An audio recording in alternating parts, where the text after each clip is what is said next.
ফেসবুকে ভিউ কমে যায়, এটার এক্স্যাক্টলি কারণ কি? এই সমস্যাটা সবার, নতুন বলেন, পুরাতন বলেন, বিগ ক্রিয়েটর বলেন অথবা ছোট ক্রিয়েটর বলেন, সবারই একটা প্রবলেম যে ভিউ কমে যায়। যদিও দেখতে পারতেছেন আমার এখানে ভিউ কম, এই পেজটাও ছোট পেজ দিয়ে দেখাচ্ছি।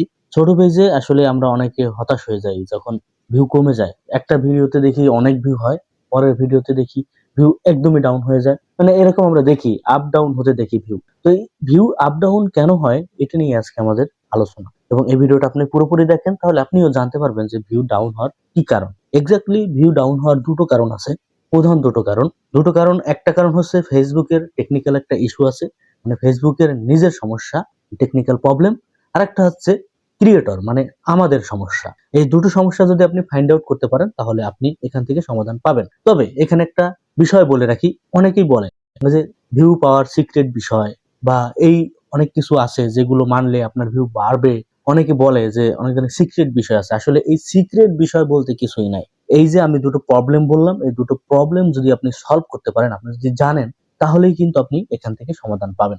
যে টেকনিক্যাল প্রবলেম, আর একটা হচ্ছে আমাদের নিজেদের প্রবলেম। তো প্রথমে আমি টেকনিক্যাল প্রবলেমটা যদি বলি, দেখবেন আমার এইখানে ভিউটা দেখেন আপনি, আপনাদেরকে যদি আমি একটু দেখাই, এখানে 847টা ভিউ। আগেই বলি এটা একটা ছোট্ট একটা পেজ, তো এখানে ভিউ আপনি কম দেখলে সমস্যা নাই। তবে আপনাদেরকে আমি পার্থক্যটা দেখাচ্ছি। এখানে 847টা ভিউ। তো পরের যে একটা পোস্ট, সেটা যদি আমি আপনাদেরকে একটু দেখাই, তাহলে আপনারা বুঝতে পারবেন। দেখেন পরে যে একটা ভিডিও, এটার ভিউটা আমি আপনাদেরকে একটু দেখাচ্ছি। দেখেন এখানে 90টা ভিউ। কত পার্থক্য, প্রায় 8 গুণ ডাউন হয়েছে, তাই না? আবার এটার সাথে ওইটা তুলনা করলে 8 গুণ বাড়তি ভিউ। তো এই যে ভিউর পার্থক্য, এই ভিউর পার্থক্য দুটো কারণে হয়, সেটা আমি আগেই বলছি। একটা হচ্ছে টেকনিক্যাল প্রবলেম, মানে ফেসবুক টেকনিক্যাল প্রবলেম। আর একটা হচ্ছে আমাদের সমস্যা। তো আমি প্রথমেই ফেসবুকের টেকনিক্যাল যে প্রবলেম, সেটা আমি আপনাদেরকে একটু ফাইন্ড আউট করতেছি, তারপর আমাদের সমস্যাটা আমি আপনাদেরকে বলবো। আপনারা জানেন ফেসবুকের অ্যালগোরিদম কিন্তু সবসময় একইভাবে কাজ করে না। ফেসবুকের অ্যালগোরিদম বিভিন্ন সময় বিভিন্ন টাইপের কাজ করে, এবং এইটা আপনি বুঝতে পারবেন না। আপনি যদি মনে করেন যে ফেসবুকের অ্যালগোরিদম মাসে একবার চেঞ্জ হবে বা বছরে একবার চেঞ্জ হবে, এমন না।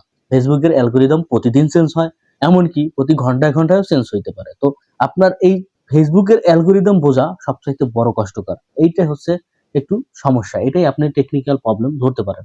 এখন এই প্রবলেমটা যদি আপনি বুঝতে পারেন, অ্যালগোরিদম যদি আপনি জানতে পারেন, তাহলে আপনি সফলতা পাবেন। এখন অ্যালগোরিদম জানতে হলে আপনাকে জানতে হবে যে ফেসবুক এখন ট্রেন্ডিংটা কি চলতেছে। আপনি যদি ট্রেন্ডিং টপিক নিয়ে কাজ করেন, ধরেন একটা বিষয়, ধরেন ঈদ চলে গেছে, এখন ঈদের যে ব্যাপারটা, সেটা যদি আপনি এখন আনেন, তাহলে কিন্তু সেই কন্টেন্ট গুলো এখন চলবে না। যখন ঈদ ছিল বা ঈদের আগে যে বিষয়টা ছিল, সেটা নিয়ে যদি কখন কাজ করতেন, তখন সেটা ট্রেন্ডিং এ ছিল, তখন আপনার ভিউটা বেশি আসতো। তো আপনাকে অ্যালগোরিদম এইভাবেই বুঝতে হবে যে ফেসবুক এখন ট্রেন্ডিংটা কি, বা ট্রেন্ডিং কোন বিষয় নিয়ে চলতেছে, সেই বিষয় নিয়ে আপনি যদি কাজ করেন, তাহলে আপনি অ্যালগোরিদমরা কিছু বুঝতে পারলেন। তারপর আরো বিষয়টা হচ্ছে, আমরা অনেক সময় অনেক ধরনের ভুল করি, যে আমাদের যেটা ভুল সেইটা আমি এখন আসতেছি। কারণ টেকনিক্যাল প্রবলেমের সাথে আমাদের যে প্রবলেম, সেটা কিন্তু হুবহু মিল, কারণ আমাদের কারণে টেকনিক্যাল প্রবলেমটা হয়।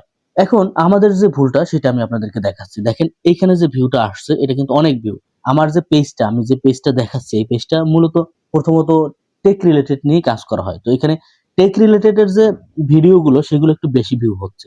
কিন্তু আমি আপনাদেরকে দেখাচ্ছি, দেখেন এটা একটা টেক রিলেটেড ভিডিও, এটার ভিউ বেশি। এটা আমি আপনাদেরকে আবার একটু দেখাচ্ছি। দেখেন এখানে 847টা ভিউ আছে এখানে, ঠিক আছে? তারপরে আমি পরে যে পোস্টটা করছি, এটা একটা অন্যরকম পোস্ট। এটা একটা ইমোশনাল পোস্ট বলেন, অথবা এটা একটা মোটিভেশনাল পোস্ট। তো মোটিভেশনাল পোস্টে এইটা যদি আমি একটু ক্লিক করি, দেখেন এখানে ভিউটা কম, 90। বুঝছেন? তো আমার যে প্রবলেমটা, এটা হচ্ছে আমার অডিয়েন্স। আমি আমার অডিয়েন্সের বিরুদ্ধে চলে গেছি, মানে আমার অডিয়েন্স হচ্ছে টেক রিলেটেড। এখন আমি পোস্টটা করছি একটা মোটিভেশনাল, তো আমার অনেক অডিয়েন্স আছে, তারা টেক নিয়ে কাজ করে, অথবা তারা টেকের জন্য আমাকে ফলো করে আসছে বা আমাকে তারা দেখে। কিন্তু আমি যখনই মোটিভেশনাল একটা ভিডিও দিছি, তাদের কাছে সেটা হয়তোবা ভালো লাগেনি, তারা অ্যাভয়েড করে চলে গেছে। যার কারণে তারা ভিডিওটা দেখেনি, স্কিপ করে চলে গেছে। তো এই যে বিষয়টা, এই বিষয়টা হচ্ছে আমার সমস্যা। তো আমার সমস্যা আমাকেই সমাধান করতে হবে। এটা কিন্তু ইজি, যে আপনি জানেন আপনার কোন রিলেটেড ভিউয়ার্স বেশি, আপনার পেজে কোন ধরনের মানুষ বেশি ঘোরাফেরা করে, আপনার কাছ থেকে তারা কি আশা করে, সেটা আপনি ভালো জানবেন। তো এই যে প্রবলেমটা, এই যে নিজের যে প্রবলেমটা, এটা সমাধান করতে কিন্তু আপনার বেশি ভোগান্তিতে যাইতে হবে না। এটা আপনি নিজে নিজেই সমাধান করতে পারবেন। সেটা হলো আপনার অডিয়েন্সের ডিমান্ড আপনাকে দিতে হবে।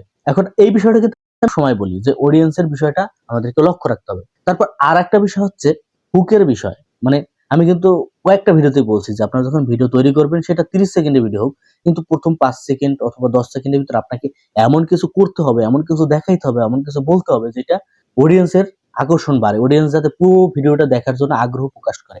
সেইরকম একটা হুকি টাইপ থাকতে হবে। হয়তোবা আমার এই ভিডিওতে টেক রিলেটেড ছিল, যার কারণে হুক টাইপের ছিল, মানুষজন দেখার আগ্রহ বেশি ছিল। কিন্তু ওই ভিডিওতে তেমন কিন্তু ছিল না হয়তোবা। যদি ওই ভিডিওটা অনেক শর্ট ভিডিও, এটা অনেক বড় ভিডিও। এই যে টেক রিলেটেড, এটা মিনিমাম 6-7 মিনিটের একটা ভিডিও, কিন্তু যেটা আমি মোটিভেশনাল ভিডিও তৈরি করছি ওটা হয়তোবা সর্বোচ্চ গেলে 20 সেকেন্ডের একটা ভিডিও, কিন্তু তারপর ওটা কিন্তু ভিউ বেশি হইলো না।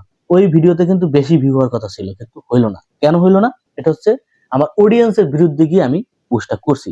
এটা হচ্ছে আমার সমস্যা। এখন টেকনিক্যাল প্রবলেমটা কিন্তু এই কারণে হয়ে গেছে অটোমেটিকলি। যদি আমি আমার থ্রুতে আমি যদি কাজ করতাম, আমার অডিয়েন্সের চাহিদা অনুযায়ী যদি আমি কাজ করতাম, তাহলে কিন্তু এই প্রবলেমটা হইতো না। আমার কিন্তু টেকনিক্যাল প্রবলেমটা এখানে জড়ায় যেত না। যা বুঝলাম সেটা কি? সেটা হচ্ছে নিজেকে আগে সঠিক পথে নিতে হবে। এখন অনেকে বলতে পারেন যে ফেসবুকে তো এরকম ক্যাটাগরি ওয়াইজ এর, নির্দিষ্ট ক্যাটাগরি ওয়াইজ এর কাজ করার চাইতে বিভিন্ন ভ্যারাইটিস ভাবে কাজ করা ভালো, কারণ এতে অনেক পরিমাণে সফলতা বেশি পাওয়া যায়। হ্যাঁ, আমি আপনার কথার সাথে একমত। তবে নতুন অবস্থায় আপনাকে ফলো করতে হবে আপনার অডিয়েন্সের চাহিদাটা, কারণ আপনার এখন পর্যন্ত ওইরকম ফ্যান বেস তৈরি হয়নি।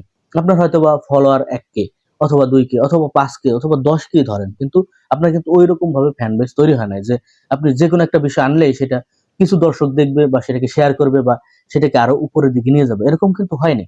এরকম হইতে গেলে আপনাকে অবশ্যই 100K অথবা 1 মিলিয়ন, 50K এরকম একটা ফলোয়ার যদি হয়, তখন কিন্তু আপনার একটা কিছু ফ্যান বেস হয়ে যাবে, যেটা আপনি যাই প্রকাশ করেন তাদের কাছে সেটা ভালো লাগবে। মানে আপনার এমন ভক্ত হবে যে আপনি যাই ছাড়েন তাদের কাছে সেটাই পছন্দ হবে। এরকম একটা ফ্যান বেস তৈরি করতে পারলে তখন আপনি যে কোনো কন্টেন্ট নিয়ে কাজ করতে পারবেন। তবে প্রথম অবস্থায় আপনাকে নির্দিষ্ট একটা বিষয়ের উপর ফলো করতে হবে। তাছাড়া আর একটা বড় ব্যাপার হচ্ছে, যেটা আমি একটু আগেই বলছিলাম, যে ট্রেন্ডিং টপিক। আপনি ফেসবুকে এমন একটা কন্টেন্ট নিয়ে কাজ করবেন যেটা এখন মানুষ বেশি দেখে, বা মানুষ এখন এটা নিয়ে বেশি কৌতূহলী, বা মানুষ বেশি সার্চ করে, বা মানুষ বেশি সময় দেয় ওটার পিছনে। সেইটা নিয়ে যদি আপনি কাজ করতে পারেন, মানে ট্রেন্ডিং টপিক বা ভাইরাল টপিক নিয়ে যদি আপনি কাজ করতে পারেন, সেই ক্ষেত্রে আপনি সফলতা অনেক বেশি পাবেন, এবং সেটা নতুনদের ক্ষেত্রে আরো বেশি ভালো কাজ করে। যদিও ভিডিওটা বড় করে ফেলছি, তারপরও এখানে অনেক কিছু বোঝার আছে। আপনারা পুরো ভিডিওটা যারা দেখছেন তারা হয়তো বুঝতে পারছেন যে আমাদের সমস্যাটা কি। আসলে অনেকেই বলে যে বিভিন্ন ধরনের সিক্রেট বিষয় আছে। সিক্রেট বিষয় বলতে কিছুই নাই। সিক্রেট বিষয় বলতে এইটাই যে আপনার সমস্যা যদি আপনি প্রবলেমটা সলভ করতে পারেন, বা আপনার প্রবলেমটা কি সেটা যদি আপনি জানতে পারেন, তাহলে তো অবশ্যই সেটা সলভ করার জন্য যাবেন। যখন আপনি সলভ করবেন তখনই আপনার সেই সিক্রেট বিষয়টা অটোমেটিক্যালি হয়ে যাবে। ভিউ বাড়ানোর কোনো সিক্রেট বিষয় নেই, শুধুমাত্র আপনাকে বুঝতে হবে আপনি কোন অ্যালগরিদমে আছেন, অথবা আপনার কোন কন্টেন্ট নিয়ে কাজ করা উচিত, এবং আপনি কি কন্টেন্ট নিয়ে কাজ করতেছেন সেটা আপনাকে ধারাবাহিকভাবে চালাই যেতে হবে। এটা যদি আপনি কন্টিনিউ করতে পারেন, তাহলে আপনার সিক্রেট বলতে আর কোনো কিছু থাকবে না। হয়তো বুঝতে পারছেন। ভিডিওটা বোঝানোর ক্ষেত্রে আসলে অনেক বড় করে ফেলছি। সবার কাছে আন্তরিকভাবে দুঃখিত। আজকে এই পর্যন্ত। সবাই ভালো থাকেন, সুস্থ থাকেন। আসসালামু আলাইকুম।